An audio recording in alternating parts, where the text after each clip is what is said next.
আমরা সাভার মন্দিরের উদ্দেশ্যে রওনা করলাম বাসা থেকে। আমি, আমার পরিবার এবং আমার মামনিটাকে নিয়ে ছুটি নিয়েছিলাম। এই ফাঁকে পুরো পরিবার ঢাকা সাভার মন্দিরের উদ্দেশ্যে রওনা করেছি।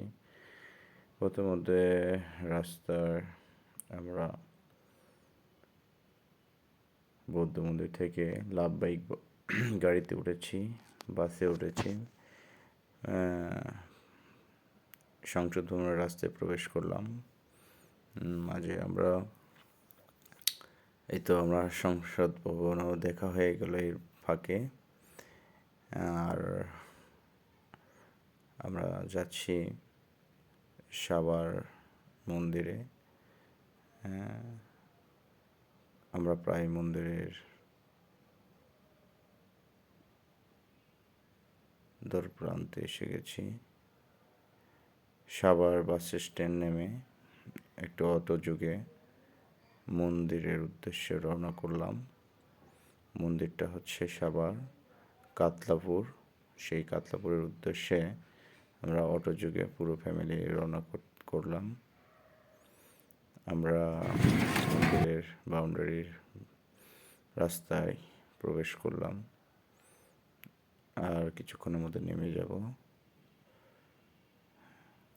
এই তো আমরা মন্দির গেটের সামনে এসে গেছি। অটো ড্রাইভার কাকাটা অনেক ভালো ছিল, অনেক সুন্দরভাবে ড্রাইভ করে আমাদের মন্দিরে পৌঁছেছে।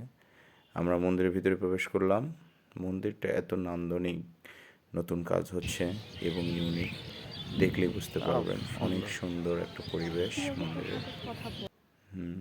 এবং মন্দির থেকে খাওয়া দাওয়া করে প্রসাদ পেয়ে আমরা সাভার স্মৃতিসৌধের উদ্দেশ্যে রওনা করলাম। প্রথমধ্যে রাস্তায় অনেক গাড়ি ঘোড়া। আমার মামনিটা অনেক খুশি আমার স্মৃতিসৌধ যাবে, স্মৃতিসৌধ দেখতে। আমরা কিছুক্ষণের মধ্যে স্মৃতিসৌধের গেটে নেমে যাব। আমরা স্মৃতিসৌধের গেটে প্রবেশ করলাম। আজকে যেহেতু ছুটির দিন, আবার বিজয়ের মাস ডিসেম্বর, যার কারণে আজকে অনেক অনেক দর্শনার্থী প্রবেশ করেছে। এটা বলা যাবে না। অন্যান্য দিনের চেয়ে আজকে অনেক বেশি বেশি দর্শনার্থী। এবং আমি, আমার স্ত্রী, আমার মামনি, আমি স্মৃতিসৌধের ভিতরে প্রবেশ করছি। অনেক লোক দেখতে পাচ্ছেন, আসলে অনেক অনেক লোক। যেহেতু বিজয়ের মাস ডিসেম্বর, সেহেতু অনেক